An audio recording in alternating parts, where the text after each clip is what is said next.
Hai sobat, kembali lagi di channel kami. Kalian sudah mengetahui kan mengenai kanal terbesar di dunia? Kanal terbesar di dunia diantaranya adalah Terusan Suez dan Terusan Panama. Kali ini ringkasan Joyo Endo akan membahas mengenai perbedaan antara Terusan Suez dan Terusan Panama. Mari kita simak kisah selengkapnya hanya di ringkasan Joyo Endo.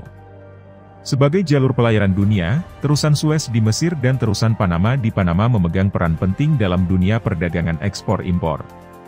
Selain Terusan Suez dan Terusan Panama sebagai kanal paling sibuk, sebenarnya ada terusan-terusan lain di dunia antara lain Terusan Kiel, Jerman, Terusan Volga, Rusia, Terusan Baltik, Rusia, Terusan Houston, Amerika Serikat, dan Terusan Welland, Kanada. Dari kanal-kanal pelayaran di dunia tersebut, Kanal Suez dan Kanal Panama adalah yang paling kesohor.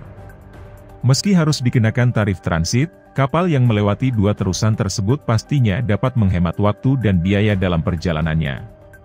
Namun ternyata ada beberapa perbedaan antara kedua kanal paling tersohor di dunia tersebut. Dan berikut perbedaan Terusan Suez dengan Terusan Panama yang sikutip dari beberapa sumber media, siantaranya adalah 1. Cara kerja Terusan Suez dan Terusan Panama. Dalam pengoperasiannya, Terusan Suez sangat mengandalkan pasang surut permukaan laut di setiap sisinya yaitu Pelabuhan Said di Laut Merah dan Pelabuhan Alexandria di Laut Mediterania. Selama pasang air cukup untuk mengangkat kapal-kapal besar yang melintas, tak masalah berapapun jumlah kapal yang melintas di kanal. Kondisi ini berbeda dengan Terusan Panama yang merupakan kanal air tawar, yang memaksa dua sisi laut yakni Samudera Pasifik dan Samudera Atlantik untuk terhubung. Untuk mengatur laju kapal yang melintas, Terusan Panama menggunakan bendungan atau dam beserta kapal tunda maupun lokomotif yang relnya berada di sisi kanal air. Prosedur ini membuat proses di Terusan Panama jauh lebih rumit ketimbang kapal yang menggunakan Terusan Suez. Hal ini juga membuat Terusan Panama tak bisa dilintasi kapal besar di atas 14.000 teus karena tentu membutuhkan volume air yang sangat besar untuk mengangkat kapal di sisi lain. 2. Antrean kapal di kedua terusan tersebut. Pengaturan antrean kapal pada Terusan Suez relatif lebih sederhana, yakni menjaga jarak antar kapal. Sementara di Terusan Panama, setiap kapal harus masuk ke dam celah sempit di setiap sisinya secara bergantian dan ditarik oleh kapal tunda. Hal ini membuat antrean kapal di Terusan Panama lebih lama.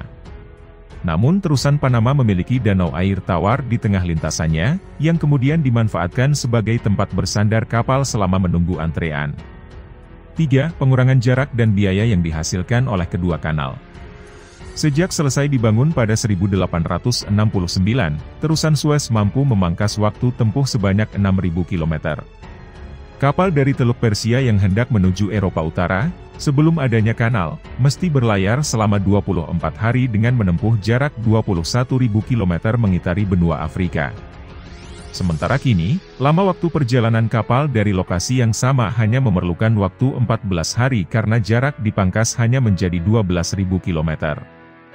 Sedangkan Terusan Panama yang rampung tahun 1914 memperpendek waktu dari Atlantik ke Pasifik sejauh 13.000 km. Untuk lebih jelasnya, Terusan Suez menghemat biaya perjalanan kapal dari Rotterdam Belanda ke Mumbai India sebesar 41%.